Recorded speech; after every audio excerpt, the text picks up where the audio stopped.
Welcome back. A book all about spiders. Today we have retired marine biologist Dr. Brandis Hartzell here to talk about her children's book, You Cannot Squish a Spider That Dreams. Good to see you. Thank you so much for being here. Oh, thank you for having me. Yeah, so give us a little bit of your background. You're a retired marine biologist. You were with the Roper Mountain Science Center. I am, yes. I'm a retired marine biologist. Spent a lot of time out in the field with various marine mammals. That was my specialty. And ended up here in Greenville to work for Roper Mountain Science Center as a department head in marine and earth sciences, and retired about 6 years ago or so. A cool job. Sort of. It's a really fun job. Yeah. What made you decide, you know what, I'm going to write a book about spiders?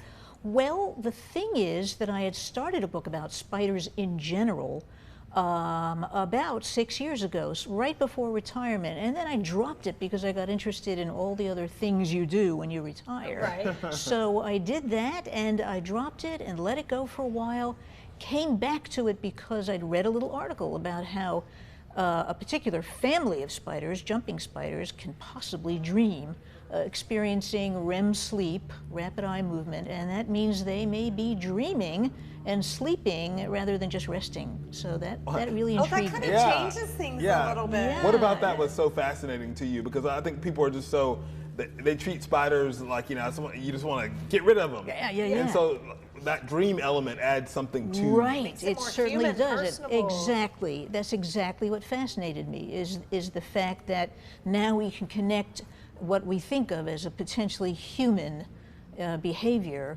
to an animal that we would never associate with dreaming. And so we have that dream connection that makes spiders a little more approachable, I think. Awesome. For Well, that. tell us about this book. What do you want people to get out of there? I'm sure like some of that language is what you want people to get out of it. Know that they're like, there's something to be, respected, not killed. Exactly, and that's you've just said it. That's exactly what I want the book to convey, is that there are these wonderful animals out there that they may not be huggable or necessarily lovable, but they are incredible in what they can do and how they behave. And even the tiniest animal is certainly worth noting, and is an important part of every food chain on the planet and should be respected for that. Is there a way that people can come out, maybe interact with some of the spiders? Because sometimes when you see it, you're like, oh, okay.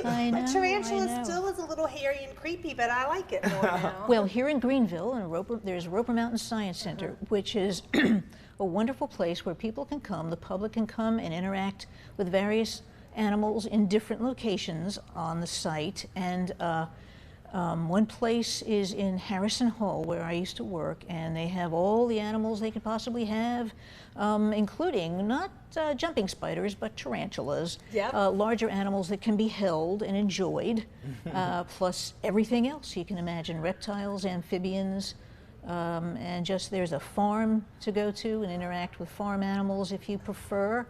But the idea is to be able to touch and somehow interact with animals that normally scare you. And it feels better in an environment like that because you feel, it's controlled, you're safer. You feel Fully safer. controlled environment. Where can people get this book? Where can they find it? So it can be found on Amazon primarily right now. It can be also found through my publisher, Book Baby.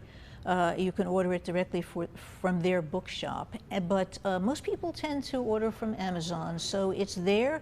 You just type my name in and the book will come up, and it would be great if some people would purchase and then maybe do a little review, to sort of make it a little more marketable. I love it. The name is great. The illustrations are so good. Thank you. It's beautiful. It's bright, and you kind of got people thinking more now. I absolutely will think about. Yeah, because That's the idea. I have an interesting relationship with snakes, so now it makes me think even about like snakes. I've learned to be respectful of them and not always just want to kill snakes, because some of them have a valuable, role in the ecosystem. Actually, they all do. They may not all be friendly to people, but they all have that same role. Right. Yep. Well, thank you so much. This was very interesting. Again, you're you very can't welcome. squish a spider that dreams. Dr. Brandis Hartzell. So thank you so much. You are very welcome.